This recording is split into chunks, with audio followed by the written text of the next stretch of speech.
خب عرض سلام و ادب دارم خدمتتون. تو ویدیو قبل قوانین پرو فاندنکس رو، قوانین عمومیش رو توضیح دادیم خدمتتون. قرار بر این بود که تو این ویدیو ادامه قوانین که مربوط به جزئیات هر پلن هست توضیح بدیم و همچنین در مورد داشبورد معاملاتی و اینکه یه پلن رو چگونه بخریم. اگر ویدیو قبل رو ندیدید میتونید از طریق لینک بالا کلیک کنید و اون ویدیو رو که در مورد قوانین عمومی این پرو بود کلیک کنید و ببینید. خب فقط من 2 تا نکته میخواستم خدمتتون عرض کنم قبل از اینکه بریم سراغ مطالب. یکی در مورد ویدیوی بخش اولی که در مورد همین پرو فاندنکس تهیه کرده بودم، در مورد محدودیت زمانی تو پلن استالر و اکسپرس که وجود نداره و اون مینیمم روزهای معاملاتی که میشه با پرداخت پول بردارن اشتباه کرده بودم. اون ویدیوی اول رو از کانال برداشتم که اصلاح کنم و همراه این ویدیو دوباره میذارم تو کانال. نکته بعدی که میخواستم بگم، قبلا در مورد پرو لوکس تریدینگ 2 تا ویدیو درست کرده بودم. اون موقعی که من این 2 تا ویدیو رو درست کرده بودم هنوز ایران رو تحریم نکرده بودم، اون تا تازه فهمیدم که ایران رو تحریم کردن.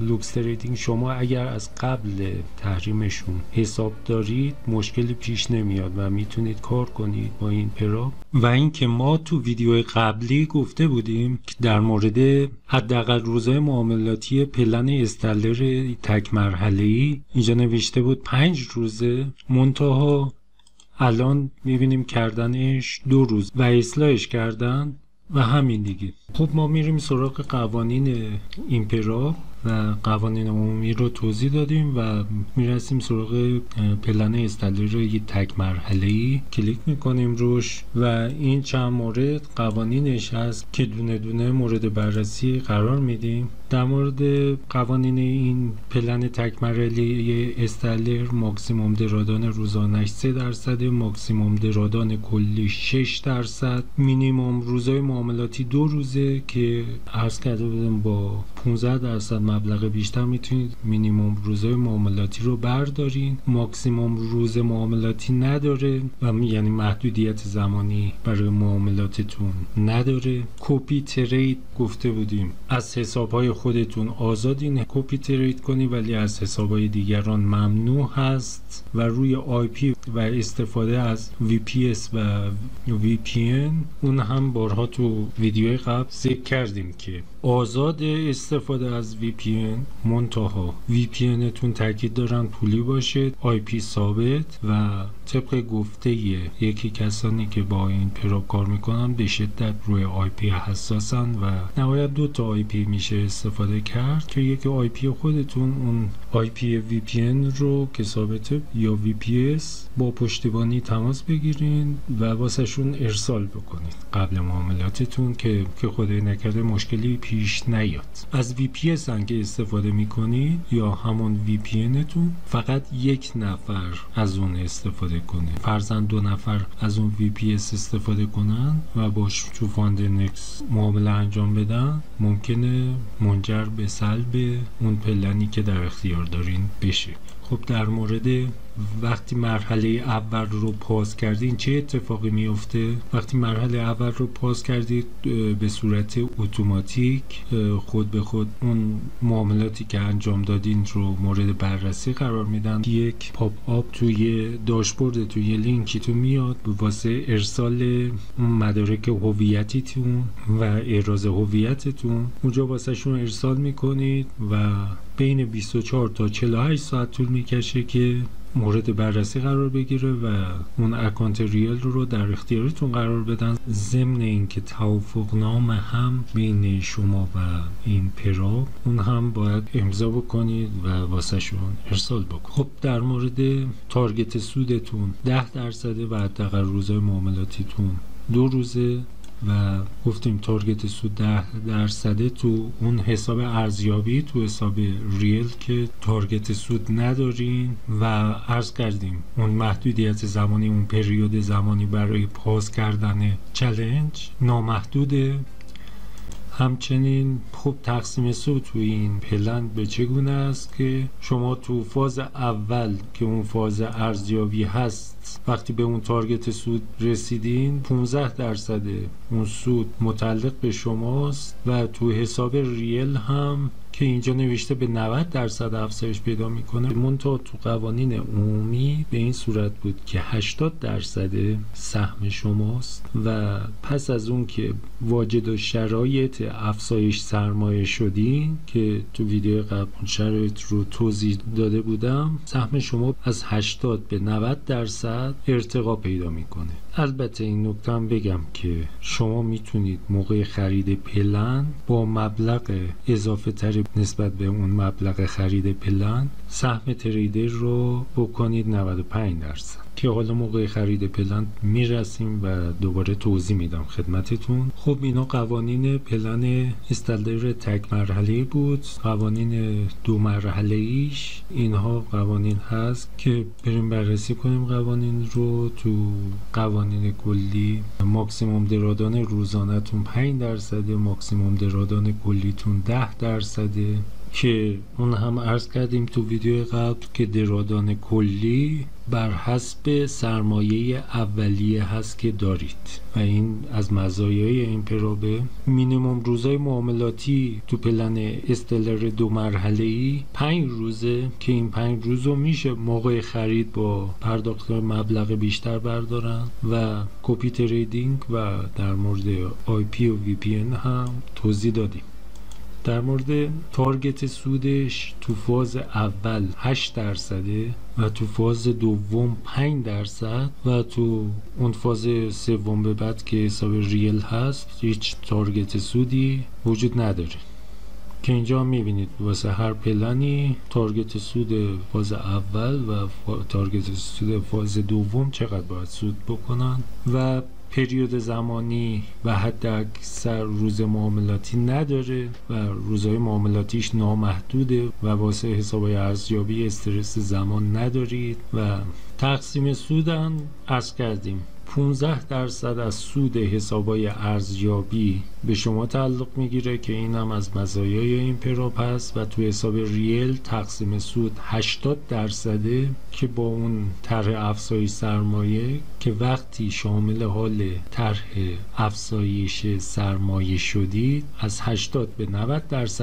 ارتقا پیدا میکنه. خب وقتی چالش اول و دوم رو پاس کردیم چه اتفاقی میفته؟ چی کار باید بکنیم؟ وقتی شما چالش مرحله اول رو پاس کردید و روزهای معاملاتیتون بیشتر 5 روز بود، یه گزینه‌ای به اسم استارت نکست فاز میاد تو داشبوردتون که باید روش کلیک کنید و وارد فاز دوم بشین. حالا اگر روش کلیک نکنید خود به خود به صورت اتوماتیک فرداش اون فاز دوم تو داشبوردتون ظاهر میشه که عکسش هم گذاشته به این صورته و وقتی که فاز دوم رو شما پاس کردید یه لینکی ظاهر میشه برای ارسال مدارکتون که مثل پلن 1 مرحله‌ای توضیح دادیم خدمتتون. در مورد ریست حساب تو فاز دوم، در صورتی که قوانین نقض شده باشه تو فاز دوم میتونید با 1%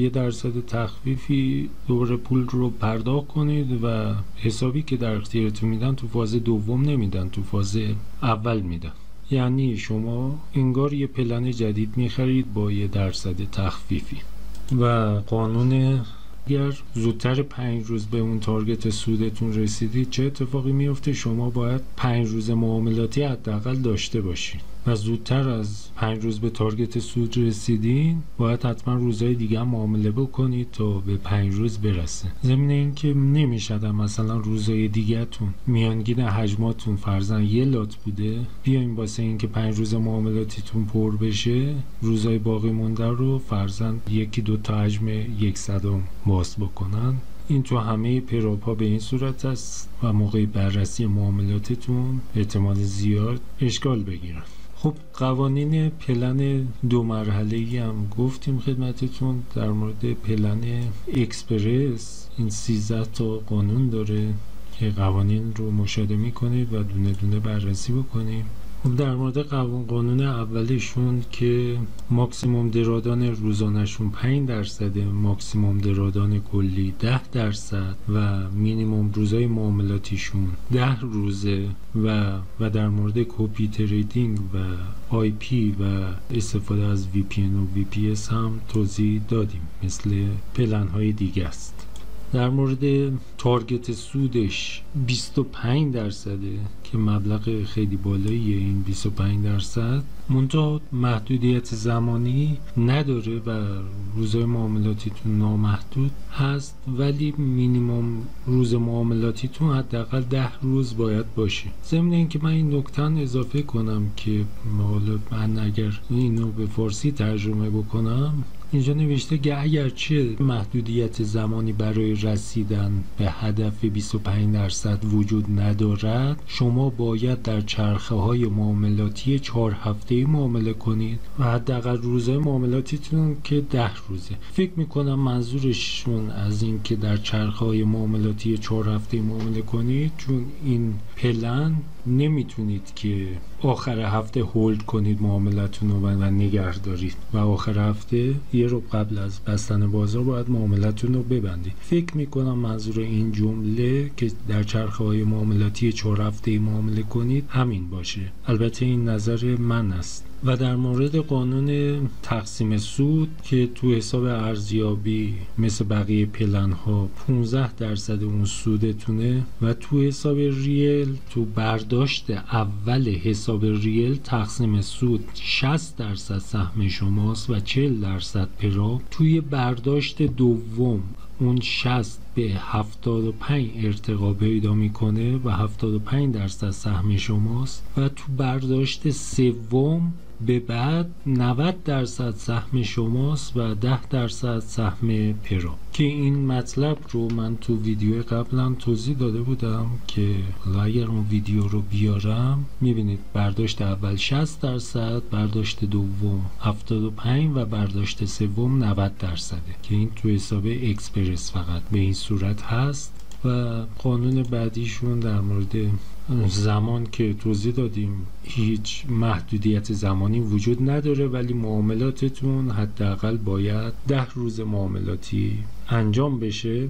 و قانون بعدیشون که وقتی به اون هدف سود رسیدین چه اتفاقی میفته، که مثل پلن‌های دیگه است، اون بررسی خودکارشون شروع میشه و تو داشبورد معاملاتیتون لینک احراز هویت رو واسهتون ارسال میکنن که توضیح دادیم. و قانون کنسیستنسی که تو ویدیو قبلم توضیح دادم خدمتتون، اینجا خلاصه یه بار دیگه توضیح میدم که این قانونشون چی بود. این قانون سواد در معاملهشون هست. این قانون فقط شامل مرحله اکسپرس میشه که میتونید بردارید یا اضافه کنید. ببینید میتونید این قانون رو بردارید که باید مبلغ اضافه تر بپردازی یا این قانون باشه. وقتی این قانون رو انتخاب میکنید آخر هفته حتما باید معاملاتتون بسته باشه و نمیتونید هولد کنید و توی 3 تا چیز باید ثبات داشته باشید. یکی در مورد حجم معاملاتتون، یکی تعداد معاملاتتون و یکی تعداد روزهای معاملاتیتون. که هفته اول شما تو این قانون آزادی بابت معاملاتتون، یعنی اینو ترجمه کنم به فارسی، تو هفته اول که گفتی معاملاتتون آزاده، هر چقدر بخواید با هر حجمی یا تعدادی، میانگینشو ضرب در 2 میکنن و تقسیم بر 2 میکنن. 2 تا عدد فرزند X و Y به دست میاد. تو هفته دوم میانگین تعداد معاملات و لاتایی که انجام دادید باید بین X و Y باشه، یعنی بزرگتر از نصف میانگین هفته اول و کوچکتر از 2 برابر میانگین هفته اول. هفته دوم که تموم شد، شما تو هفته سوم دوباره انجام دادید، هفته اول و دوم رو میانگین میگیرن و هفته سوم باید بین هفته اول و دوم باشه. هفته چهارم هم باید بین میانگین اول و دوم و سوم باشه. تو ویدیو قبلا عرض کرده بودم که این پلن اکسپرسش شرایط سختی داره. کلا حالا این ثبات در معامله خوب به نفع خودتونه، منتها اگر ان اکسپرس برداشتید میتونید این قانون کنسیستنسی یا ثبات در معاملهشون رو حذفش کنید. یه مثال زده واسهتون که اگر متوجه نشدید و خواستید میتونید بیاین این مثالم بخونید و بیشتر آشنا بشین با این قانون. خب در مورد قانون بعدیشون که نوشته آیا مجبور هستن که اون ثبات در معامله رو داشته باشن تو پلن اکسپرس، که میتونید این گزینه رو انتخاب کنید و شامل این قانون نشید. و در مورد قانون بعدیشون خب چه اتفاقی میافتد اگر اون قانون کنسیستنسی که توضیح دادم رعایت نکنیم. اینجا توضیح داده که اگر تو سود باشید و تعداد مینیمم روزهای معاملاتی رو رعایت کرده باشین، حسابتون برمیگرده به موجودی اولیه و هیچ سودی هم به شما تعلق نمیگیره. اگر در ضرر باشین، حسابتون فیل شده و حسابتون نقض میشه. و فرق بین این دو تا حساب اکسپرس که قانون ثبات داشته باشه یا نداشته باشه چی بود که توضیح دادیم. ضمن این که این نکته هم بگم که اگر اون ثبات نداشته باشه رو انتخاب کنید، میتونید آخر هفته هم معاملتون رو باز نگه دارید. البته موقع خرید یه ذره قیمتش بیشتره. و بریم سراغ قانون بعدی که اینجا سوال پرسیده که چرا ممنوع هست که تو پلن اکسپرس نوع کنسیستنسی معاملاتمون رو آخر هفته اجازه نداریم نگه داریم، باز نگه داریم و هولد کنیم. توضیحاتش اینه که خب چون باید هر هفته معاملاتتون بررسی بشه، نمیشه که یه معامله از هفته قبل ادامش بیاد تو هفته جاری. و دلیلشون اینه که ممنوع هست هولد کردن معاملات تو این پلن. بابت شما عرض کردم حداقل 10 روز معاملاتی باید داشته باشین. اگر زودتر از 10 روز به هدف 25% سود برسید، شما باید اون 10 روز رو حتما داشته باشین تا وارد فاز بعدی بشین.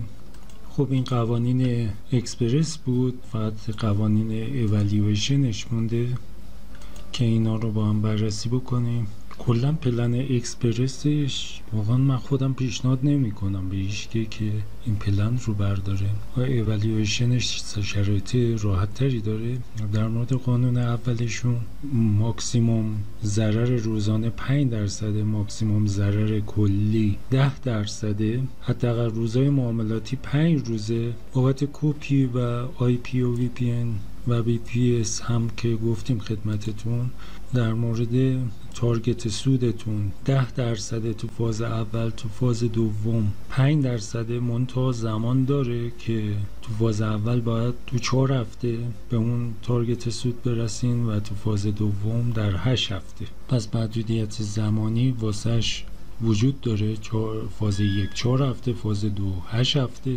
و در مورد چه اتفاقی میفته بعد از اینکه چالش رو پاس کردین، شما وقتی فاز 1 رو پاس کردین، یه لینکی تو داشبورد معاملاتیتون مثل عکس که میبینید ظاهر میشه واسه رفتن فاز 2. اگر کلیک نکنید روش، فرداش به صورت اتوماتیک وارد فاز 2 میشه. و وقتی فاز 2 رو پاس کردین، یه پاپ ظاهر میشه تو داشبوردتون برای احراز هویت و اینکه مدارک رو واسه شون ارسال بکنید. و در مورد تقسیم سود باید عرض کنم که تو فاز ارزیابی اون سودی که کردیم 15% به شما تعلق میگیره و تو فاز ریل 80% هست. و بعد از این که شامل طرح ارتقا و افزایش سرمایه شدید، اون 80% به 90% تبدیل میشه. و آیا میتونم اون چالش رو تمدید بکنم؟ چون عرض کردیم محدودیت زمانی داشت.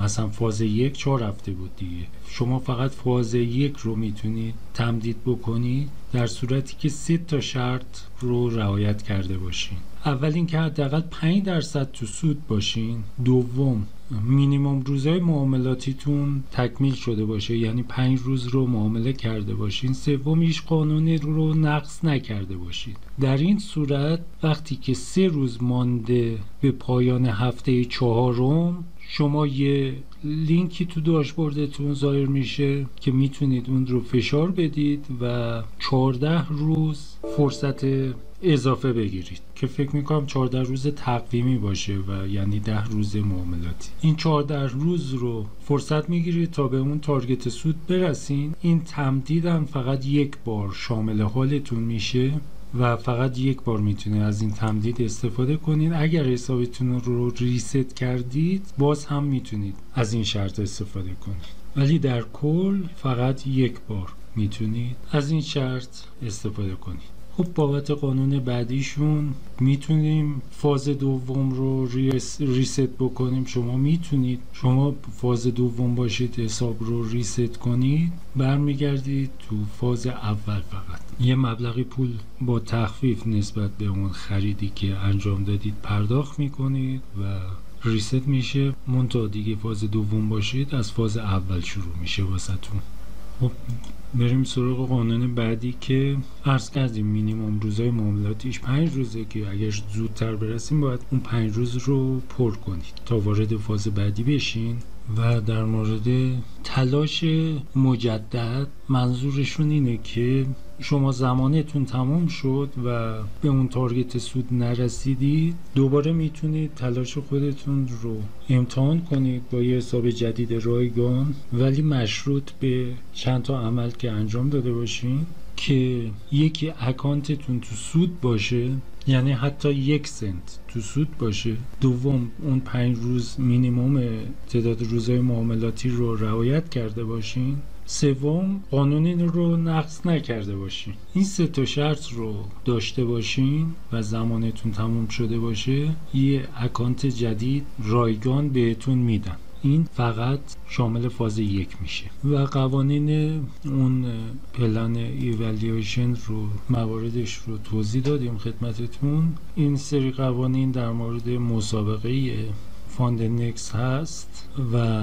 در مورد زیر مجموعه گیری و توضیحات داشبورد که میریم سراغ داشبورد الان و یه سری سوالاتی که حالا بررسی کردیم رو به صورت ویدیو توضیح میدن و در نهایت اون امتیازگیری که شامل تخفیفایی میشه که اگر من برگردم به صفحه اول، از اینجا میتونید کلیک کنید و وارد داشبوردتون بشید که تو این گزینه اول اکانت میتونید اکانت های فعالتون رو از اینجا مشاهده کنید و اکانت های غیر فعال و اکانت هایی که از دست دادین. همچنین از اینجا میتونید که یک حساب دمو بگیرین تا با داشبورد بیشتر آشنا بشین که میبینید اینجا یه اکانت دمو به من داد با یوزر پسوردی که مشاهده میکنید و شرایط داشبورد رو میتونید اینجا مشاهده بکنید که درآمد روزانه‌تون نوشته چقدره، درآمد کلی، مینیمم روزهای معاملاتی و تارگت سودتون چقدر باید باشه و اینجا هیستوری معاملاتی که انجام میدید. از اینجا میتونید معاملاتتون رو بررسی بکنید و از اینجا میتونید پلتفرمشون رو وارد بشید، پلتفرمی که تو خود سایتشون هست البته، و میبینید اینجا واسه ریست و یه خرید اکانت، مسابقه فاندنکس اگر خواستی شرکت کنید که تو ویدیو قبل توضیح داده بودم چگونه تو مسابقه شرکت کنید، که البته کلا من مسابقه شرکت کردن رو مخصوصا مسابقه دمو رو پیشنهاد نمیدم، چون باعث میشه ریسک معاملات رو آدم خیلی بالا ببره و یه عادت بد نصیبش میشه. و تو این قسمت میتونیم اون سرتیفیکیت هایی که به دست آوردین رو مشاهده بکنید و دریافت بکنید و در پایین هم میتونید اون متا تریدری که نیاز دارین یا یه سری برنامه ها رو دانلود کنید. خب واسه خرید هم میتونید یا گزینه استارت چالش رو بزنید یا این گزینه رو. فرضاً ما اینجا یه پلن انتخاب میکنیم، پلن استلر تک مرحله‌ای یا 2 مرحله‌ای، ما 2 مرحله‌ای رو انتخاب میکنیم و پلنی که میخوایم همین $6000 پلتفرمی که میخوایم استفاده کنیم. در مورد پلتفرم من این نکته هم بگم که اگر تصمیم دارین از اکسپرت استفاده کنید و اون اکسپرتی که حالا برنامهش نوشتین یا به دست آوردین و شخصی سازیش کردین واسه خودتون، توجه کنید که MQL4 نوشتین یا MQL5 و بر اساس اکسپرتی که دارین پلتفرم رو انتخاب کنید. و در نهایت هم اگر گزینه سوایپ رایگان رو انتخاب کنید 10% به این مبلغ اضافه میشه و شد $65. اگر تقسیم سود بخواین بهتون 95% تعلق بگیره 20% به این مبلغ اضافه میشه که تقسیم سود در حالت عادی 80% بود که بعدش به 90% ارتقا پیدا میکرد، ولی تو این حالت 95% تقسیم سود انجام میشه. بخواین مینیمم روزای معاملاتی رو بردارین 15% به این مبلغ اضافه میشه که واسه استلر 2 مرحله‌ای 5 روز معاملاتی بود که اگر دوباره بخواین ریفاند 150% باشه 10% به این مبلغ اضافه میشه. ریفاند یعنی همین پولی که پرداخت کردین وقتی چالش ها رو پاس کردین 150% بهتون برمیگردونه. البته فکر میکنم با برداشت اولتون. خب ما همشو مثلا انتخاب کردیم، این گزینه رو میزنیم تا وارد صفحه جدیدی که میشیم. اینجا اگر کوپن تخفیف دارید میتونید اون کوپن رو بزنید و تخفیفتون رو بگیرید. نوع پرداخت رو از این بالا انتخاب میکنیم که طبعا ما که تو ایرانیم اون کریپتو رو انتخاب میکنیم که این صفحه باز شد. فکر میکنم اینجا باید فیلتر شکن روشن باشه. یه بار دیگه امتحان میکنیم. A few moments later. خب نوع ارزی که میخوایم واسه پرداخت استفاده بکنیم رو انتخاب میکنیم که مثلا ارز ترون یکی ارزون ترین کارمزدا رو داره و گزینه نکست رو میزنیم. اینجا باید تیک این گزینه رو بزنیم و گزینه پردازش رو میزنیم.